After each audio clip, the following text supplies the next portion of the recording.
Itu tetap, kalau itu kita sebut pemadaman terencana. Baik. Jadi listrik ini kan tadi dia vital saat ini, dibutuhkan dalam setiap kesempatan. Tidak ada alat sekarang di rumah tangga yang tidak pakai listrik. Iya. Apa ya? Yang sederhana, cas HP. Iya. Ya, kan itu cas HP. Ya sekarang memasak, rice cooker, ya untuk pompa air semua. Jadi listrik itu Tidur pun pakai AC. pakai AC sekarang. Jadi AC itu bukan barang mewah lagi kan, Iya. udah kebutuhannya. Jadi listrik itu sekarang memang kebutuhan vital gitu ya. Nah, tapi listrik ini kan juga harus hati-hati kita karena tidak boleh sembarangan juga kan. Iya. Listrik ini kalau salah menggunakannya bisa terjadi hal yang tidak diinginkan dan bisa dampaknya fatality. Baik. Fatality gitu kan. Sehingga kita dalam melakukan pemeliharaan ya untuk menjamin kelancaran pasokan seperti tadi memotong pohon gitu ya. Ya ada saatnya kita harus padamkan untuk keamanan orang yang bekerja. Iya. Harus kita padamkan. Nah, atau misalnya ada jaringan listrik yang misalnya kabelnya sudah mau putus, ya, atau isolatornya miring, ya. Itu kalau dibiarkan malah jadi gangguan.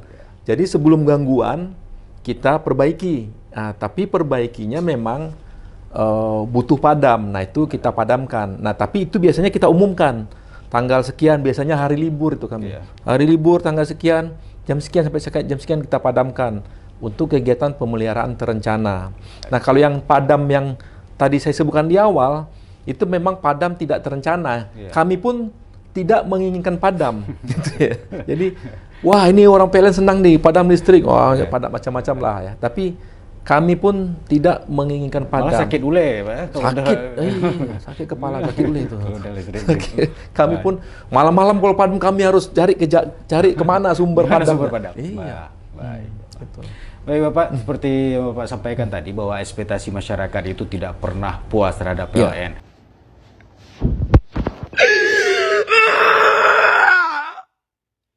Di awal saya mengatakan terima kasih sudah PLN baik, kemudian tidak mati-mati lagi, kemudian butuh pelayanan lebih baik, diberikan pelayanan seperti ini. Nah sekarang ekspektasi meningkat Pak.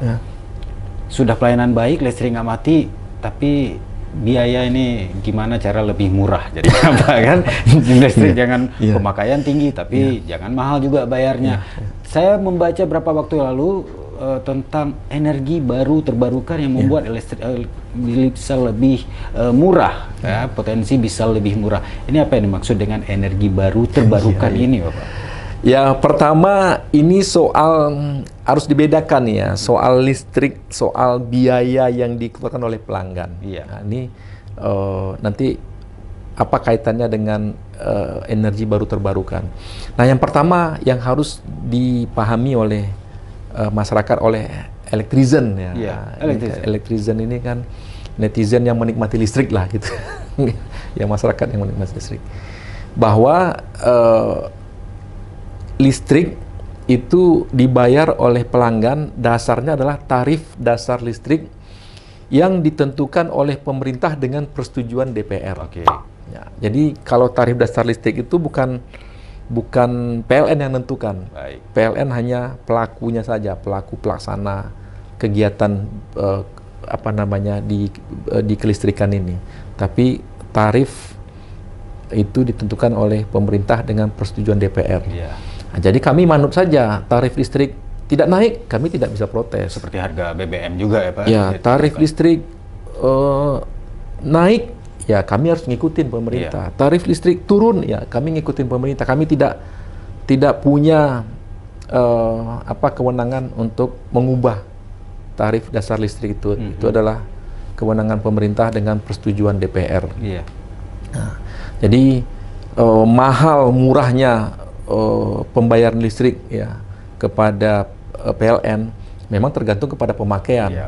Ya makin banyak makainya, ya makin mahal bayarnya. Makin banyak bukan makin mahal. Agak dibedakan. Kalau mahal itu seolah-olah, oh kalau makainya sedikit murah, enggak. Semakin banyak makainya semakin banyak bayarnya. Ya semakin sedikit makainya semakin. Nah, kalau sekarang kan sebenarnya untuk di rumah tangga alat-alat listrik itu sudah semakin efisien gitu kan. Jadi lampu dulu Hemat energi semuanya. Semua sudah hemat energi. Makanya kami melihat bahwa dayanya nggak nambah, tapi alat listrik di rumah tuh makin banyak. Iya. Kan gitu. Karena tadi dulu lampu pakai lampu pijar gitu kan. Iya.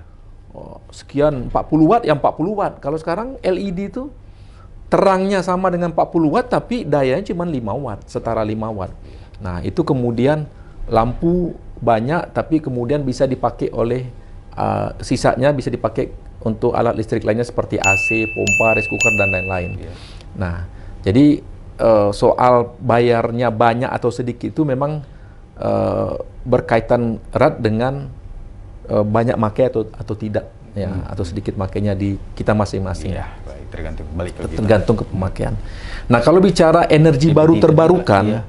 itu bicara kita di sisi hulunya, di pembangkitnya. Oh. Nah, jadi kalau tadi saya sebutkan PLTU, Nagan, nah itu memang sumber energinya energi fosil, batu bara. Iya. Kita bicara PLTMG Arun, ya itu dari gas, dari energi fosil juga, Iya. ya yang sumbernya terbatas. Iya. Artinya kalau dipakai habis. Tidak dapat diperbarui. Tidak dapat diperbarui. Yang disebut energi baru terbarukan ini adalah pembangkit yang sumber energinya itu tersedia setiap saat dan bisa diperbarui. Oke. Tersedia. Jadi misalnya seperti PLTA, ya, PLTMH, kan air sungai. Iya. Ya sepanjang sungainya ada, ya kan, catchment area atau daerah tangkapan hujannya dijaga dalam bentuk hutan lindung, insya Allah airnya tetap ada. Sehingga airnya begitu menggerakkan turbin menghasilkan listrik. Wow. Iya. Nah, jadi energi baru terbarukan hal-hal yang seperti itu. PLTA, PLTMH gitu ya. Matahari, kan matahari. Solar panel itu Iya. kan insya Allah matahari tetap terbit dari timur dan tenggelam di barat gitu kan, tetap seperti itu. Energi bisa dipakai. Angin, PLT Bayu, nah, itu merupakan salah satu energi baru terbarukan. Banyak jenisnya. Jadi Bahkan yang terakhir saya dengar ada sampah juga bisa menjadi bahan bakar. sampah mungkin dikategorikan juga karena kan sampah tetap ada ini kan, Iya. tetap ada. Jadi kategorinya apakah itu masuk energi baru terbarukan, tapi mungkin hanya karena untuk pemanfaatan sampahnya nih. Iya. Wow. Nah, yang ada kita di Aceh ini juga yang tidak kalah ininya adalah geotermal, panas bumi. Oke. Nah, kita punya di Cetan Sabang, Kengon. di Sabang. Oh ya. Sabang itu di Jaboy sama di Selawah ini. Nah, itu panas bumi yang masih dalam tahap survei gitu kan, masih dalam tahap pengembangan. Nah, energi baru terbarukan ini apakah murah gitu kan? Iya. Untuk investasi awalnya biasanya tetap perlu investasi awal. Baik. Ya, tapi memang dalam nanti operasionalnya ya air itu tidak seperti kita batu bara kan. Dia tersedia, mungkin ada pajak air atau seperti itulah kira-kira. Akan murah setelah nanti masa pengembalian investasinya selesai misalnya kan. Tetapi dalam suatu sistem kelistrikan biasanya tidak murni bisa semua EBT ya. Karena apa? EBT itu ada juga sifat namanya intermittent. Intermittent itu adalah sumbernya itu bisa ada, bisa tidak. Walaupun dia berkelanjutan. Misalnya matahari. Tiba-tiba matahari ketutup awan. Nah, hilang ya kan? Nah, ini harus ada pembangkit lain yang mengcover itu. Kalau enggak kan begitu matahari tertutup awan, listrik padam, apakah pelanggan mau? Kan nggak mau. Pelanggan maunya listrik hidup 1 kali 24 jam, 7 hari dalam seminggu, 365 hari dalam setahun. Nah, sehingga pada waktu matahari ketutup listrik, ketutup awan, ada pembangkit lain. Nah, jadi biasanya gabungan dia. Nah, kita bicara namanya itu biaya produksi secara gabungan.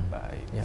Memang akan ada pembangkit yang murah, akan ada pembangkit yang mahal, nanti akan bergabung dalam satu sistem menjadi biaya pokok penyediaan tenaga listrik namanya. Itu. Sudah lumayan juga ini terbuka juga pengetahuan saya tentang kelistrikan sedikit, dan juga tentu saja bagi Elektrizen banyak hal-hal informasi baru yang kita dapatkan dari pembicaraan kita dengan Bapak JM Kita masih akan lanjutkan Late Reason. Dan Pak, ini beberapa waktu lalu kita mendengar sebelum-sebelumnya juga pernah ada musibah kebakaran. Dan biasanya kebakaran itu setelah diselidiki listrik, konslet, arus pendek, listrik.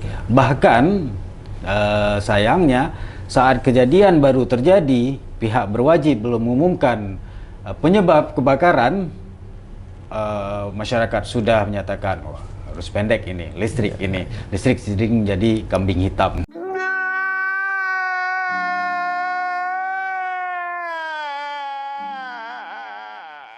Ya, oke. Sebenarnya Pak, benarkah ataupun bisa jadikah selalu ini masalah listrik menjadi penyebab kebakaran, dan bagaimana seharusnya masyarakat menghindari hal ini tidak terjadi, Pak? Ya, memang tidak opini yang terbentuk seperti itu. Jadi kebakaran pasti disebabkan selalu penyebabnya hubung singkat, korslet gitu ya. Dari hasil pengecekan bisa saja memang ya, dari hasil misalnya diceklah sama kepolisian, oh memang ini korslet listriknya. Tetapi yang mungkin juga masyarakat perlu tahu, kewenangan PLN itu hanya sampai dengan meter secara undang-undangnya. Sampai dengan meter. Maksudnya Pak? Kan kita ada titik transaksi pakai kWh meter. Oke. Nah, jadi kewenangan PLN itu sampailah dengan kWh meter itu. kWh meter ke dalam itu disebut instalasi milik pelanggan. Nah, kita menamakan itu instalasi milik pelanggan. Instalasi milik pelanggan ini kewajiban pelanggan. Nah, tapi pemerintah menyiapkan infrastrukturnya. Ya, kan pelanggan nggak tahu juga, kami gimana tahu Pak ini listrik ini apa tidak, walaupun milik kami, tapi kan kami nggak tahu kan gitu kan.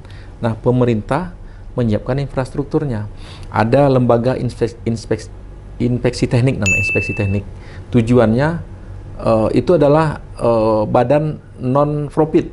Ya, memang ada pembayaran, misalnya untuk rumah tangga dengan daya 450 itu membayar sekitar 60.000 untuk bagaimana instalasi dicek, ya kemudian setelah dicek apabila dinyatakan aman akan terbit sertifikat layak operasi. Ya, sertifikat layak operasi itu menyatakan instalasi di kita ini sudah aman, aman tadi terhadap risiko-risiko kebakaran kah, korslet kah, nah, seperti itu. Nah, jadi memang harus dicek instalasi ini, dan memang bukan kewenangan PLN. Nah, tapi pemerintah menyiapkan infrastrukturnya melalui lembaga-lembaga yang banyak di kalau kita bicara secara aplikasi, misalnya di PLN Mobile pun ada itu kalau mau lembaga inspeksi teknik seperti tadi kan. Nah, jadi diceklah kelayakan instalasi ini. Kemudian apabila tidak belum layak karena misalnya tadi kabelnya harusnya ukuran sekian kecil gitu, harus diganti, ada instalatir ya, perusahaan instalatir yang memperbaiki itu. Nanti setelah memperbaiki dicek lagi sama lembaga inspeksi teknik ini, akan terbitlah SLO, dan itu insya Allah kemudian dalam penggunaan listrik instalasi itu akan mengamankan terhadap risiko-risiko kebakaran dan lain-lain. Nah, itu. Artinya kalau terjadi konslet itu sudah di luar kewenangan yang seharusnya dari PLN, kewenangan dari pemilik rumah. Ya, kalau betul. terjadi di dalam rumah. Betul. Konsleting listrik biasanya terjadi di dalam instalasi rumah. Ya. Kami menghimbau ya masyarakat pelanggan untuk juga mengecek kelayakan instalasi ya. Kalau yang sekarang jadi gini, kalau ini kan amanat undang-undang ini kan memang baru dijalankan gitu ya. Nah, kalau yang dulu memang belum ada aturan ini, jadi memang tidak dicek, tidak terbit SLO, kita sudah sambung saja. Tapi kalau sekarang untuk rumah, untuk pelanggan baru itu wajib, jadi harus ada SLO-nya terhadap instalasi rumah, instalasi milik pelanggan, baru bisa kita sambung. Itu sudah satu paket dia. Jadi sudah dinyatakan aman oleh lembaga inspeksi tekniknya, baru boleh kita sambung. Nah, permasalahannya pelanggan-pelanggan yang dulu yang belum masuk di dalam aturan ini, nah tidak itu memiliki SLO. itulah yang harus mereka Menggunakan badan tadi. ya mereka bisa menghubungi lembaga inspeksi teknik ada untuk mengecek instalasinya. Apakah instalasi tersebut masih aman atau tidak gitu ya. Ini himbauan kami lah kepada masyarakat supaya, dan tidak mahal sebenarnya. Tidak mahal. Banyak demi keamanan. Demi keamanan. Ya, demi kebakaran itu tadi. Dan kemudian apabila ingin, kadang-kadang kan instalasi standar yang terpasang, ditambah gitu kan. Iya. Nah ini juga menambah ini harus hati-hati ya, karena kalau kemudian menambah itu sembarangan ya punya dampak, punya risiko juga. Sebenarnya kalau kita mau menambah harus lagi panggil tadi lembaga, Pak kami mau nambah sekian, apakah aman? Mereka akan cek aman, sudah boleh gitu. Iya. Nah, jadi ada juga yang sudah terbit SLO tapi kemudian mereka nambah sendiri. Jadi di luar tanggung jawab. Ini di luar dalam kategori mencuri listrik. Gitu. Enggak. Dia tidak mencuri. Jadi tetap lewat meteran, tetapi mereka menambah instalasinya sendiri. Oke. Ya. Dan itu tidak masuk dalam skop awal pemeriksaannya kan. Kalau pemeriksaan awal sudah diperiksa ini lengkap, terbit SLO. Tapi kemudian yang punya rumah nambah sendiri, misalnya saya perlu kipas angin di sana, tambah sendiri. Dia tetap menggunakan listrik secara legal, tetapi instalasinya tadi sudah tidak termasuk dalam sertifikat layak operasi yang terbit sebelumnya. Nah, jadi kalau mau nambah, ya hubungi instalatir, kemudian nanti dicek lagi, aman, sudah berarti ada SLO yang ini. Nah, itu himbauan kami kalau ingin menambah yang permanen ya, tapi kalau hanya menarik kabel pakai kabel gulung ya nggak masalah. Baik. Wah, luar biasa ini. Mudah-mudahan menjadi catatan bagi masyarakat, bagi Elitrizzen untuk mencegah ya kejadian-kejadian musibah kebakaran di tengah-tengah kita. Banyak hal yang telah disampaikan oleh Pak JM tadi. Pak JM, ini kita sudah memasuki ya sedikitlah memasuki tahapan pemilu.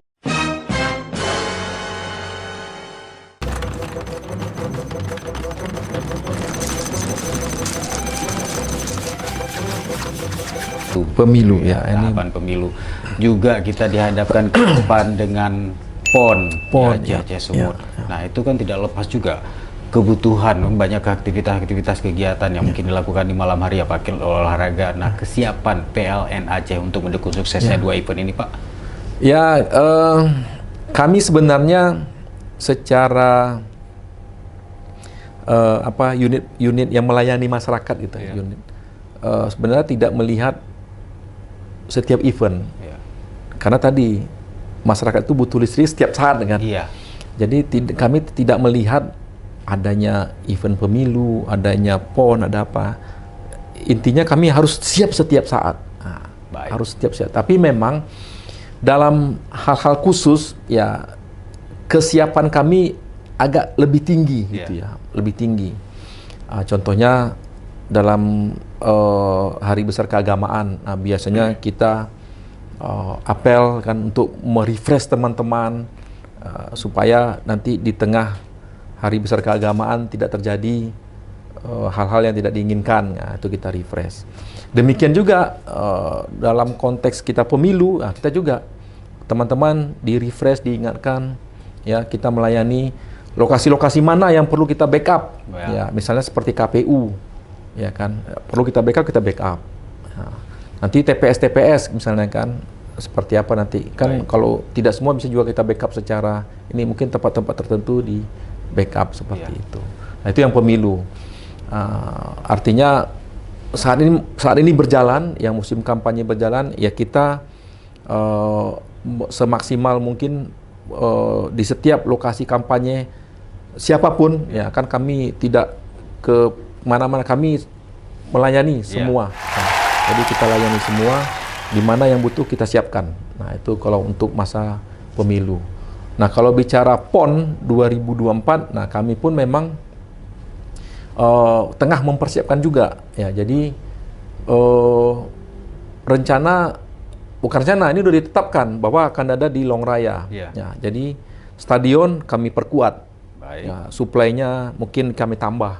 Kalau dulu 1 mungkin 2, ya, kalau 2 mungkin 3. Sehingga keandalan untuk lokasi venue utama di Stadion harapan bangsa itu bisa lebih baik lagi. Iya. Nah, demikian juga venue-venue yang lain. Kalau nggak salah kita ada 33 yang di Aceh ini tersebar kan. Iya. Nah, kita sudah inventarisir nih. Betul, di Lok Semawe apa saja, ya di Takengon apa saja. Ini kebutuhannya untuk apa? Ya, ini acaranya siang atau malam. Iya. Kita sudah inventarisir. Nah, jadi apabila ada kebutuhan listrik yang tidak boleh padam, kita lengkapi dengan UPS. Yeah. UPS untuk jadi membackup lokasi acara seperti di awal tadi Bapak ada menyebutkan ada pembangkit-pembangkit listrik yang belum digunakan karena surplus. Mungkin itu seperti yang tenaga diesel, mungkin itu akan digunakan untuk kebutuhan-kebutuhan seperti ini, Pak? Kalau yang tenaga diesel, kami gini, karena tadi dalam satu sistem itu ada pembangkit yang mahal, ada yang pembangkit yang murah. Jadi diesel itu mahal gitu kan. Yeah. Jadi kalau memang masih ada dari PLTU, kita PLTU aja. Yeah. Dieselnya kita standby kan. Tapi dalam kondisi tertentu, misalnya gangguan, nah, diesel kita fungsikan, tapi temporary aja. Yeah. Nah, kalau yang di lokasi-lokasi acara nanti di backup oleh genset. Baik. Backup oleh genset. Ya. Kita harapkan juga seperti mungkin beberapa waktu lalu kita ada penyelenggaraan Pekan Kebudayaan Aceh di sini. Kita harapkan kan PKA. Saat listrik, mungkin masyarakat menganggap ini listrik sudah ke PKA semua, sehingga masyarakat lain nggak kebagian padam itu. Jadi ada kesan seperti itu di tengah masyarakat mungkin. Mudah-mudahan tidak terjadi di penyelenggaraan PON gitu Pak ya. Enggak, listrik insya Allah cukup. Baik. Jadi kalaupun tadi misalnya di PKA-nya nyala tempat masyarakat, itu mungkin yang ke tempat masyarakatnya ada gangguan jaringan, bukan karena kebetulan. Ya, bukan karena listrik nggak cukup. Iya. Ya, bukan karena listrik nggak cukup, tapi di PKA mungkin ada backup genset. Ya, jadi misalnya gini, satu jalur itu sebenarnya padam. Ya. Tapi PKA nyala, kok nyala PKA? Ya mungkin di backup genset. Di PKA-nya. Di PKA-nya, di lokasi masyarakat kan tidak. Ya, tapi padamnya pun temporary. Kalau ada gangguan jaringan, tadi karena pohon, macam-macam. Baik. Masih terkait pemilu Pak, ini saat orang kampanye, caleg kampanye, partai kampanye, sepertinya PLN ini ketahuan kampanye juga ini Pak. Kampanye electrifying lifestyle, saya dengar ini apa ini Pak? Ya, Bapak caleg juga. Electrifying lifestyle itu kita mengajak, ya ini memang kaitan dengan kemudian dengan ini lingkungan sebenarnya. Jadi electrifying lifestyle itu mengajak masyarakat untuk menggunakan listrik dalam setiap aktivitasnya. Ya. Dalam rumah tangga pastilah kan, rumah tangga ya, lampu semua udah pakai listrik ya, kita nggak. Nah sekarang alat transportasi kan ada motor listrik, ada mobil listrik. Ya. Nah jadi listrik itu tidak lagi dalam kebutuhan yang sebelumnya hanya lampu ini transportasi silahkan juga listrik. Kami bukan menjual motor listriknya, kami bukan menjual, tapi kami mengajak ya masyarakat untuk bisa beralih ke itu. Tujuannya ya yang pertama kalau dibilang untuk lingkungan misalnya gini, kendaraan umum, kendaraan mobil biasa mungkin yang menggunakan bahan bakar, emisinya. Kalau kendaraan listrik kan tidak ada emisi, walaupun ada juga loh, itu PLTU-nya, gitu ya. Tapi secara kajian sudah kita kaji, jadi gini, emisi gas buang dari 1 liter BBM, ya, kalau dibandingkan dengan 1 kWh, ya, yang dihasilkan dari batu bara itu memang masih lebih banyak yang dari BBM. Ya. Memang sama-sama ada polusinya, tapi kan PLN sekarang kan bergerak ini dari energi fosil ke energi baru terbarukan. Nah, walaupun masih ada energi baru terbarukannya, tapi nanti PLN itu ke arah energi baru terbarukan semua. Ya, sehingga harapannya kalau masyarakat sudah menggunakan semua listrik ini untuk kelingkungannya lebih baik gitu ya. Nah, di sisi kami tentu ini mendorong pemakaian listrik oleh masyarakat. Maka seperti itu. Baik, terima kasih Bapak atas bincang-bincangnya, banyak yang sudah saya dapatkan, juga mudah-mudahan Elektrizen juga mendapatkan informasi. Sebenarnya sih masih banyak keingintahuan kami, namun ya waktu juga terbatas ini Pak. Mungkin mudah-mudahan elektrizen yang ingin mengetahui lebih banyak ataupun ingin bertanya lebih banyak hal-hal seputar kelistrikan dapat menanyakan langsung melalui kolom komentar. Mudah-mudahan dapat kita tanyakan langsung, akan direspon oleh Pak JM. Walaupun sudah bisa direspon melalui aplikasi PLN Mobile tadi, kalau ada pertanyaan-pertanyaan sangat lengkap di sana. Baik Bapak, terima kasih Pak atas waktunya bincang-bincang kita. Mudah-mudahan masih ada waktu kita untuk bertemu untuk bicara lebih banyak tentang kelistrikan khususnya di Provinsi Aceh. Terima kasih sekali lagi Bapak. Dan elektrisian, terima kasih sudah menyaksikan podcast Room untuk edisi kali ini bersama Bapak General Manager PT PLN Persero Unit Induk Distribusi Aceh, Bapak Parulian Noviandri. Terima kasih atas partisipasi Anda. Saya Dedi Ridwan. Assalamualaikum warahmatullahi wabarakatuh. Waalaikumsalam warahmatullahi wabarakatuh. Terima kasih Bang Dedi. Ya.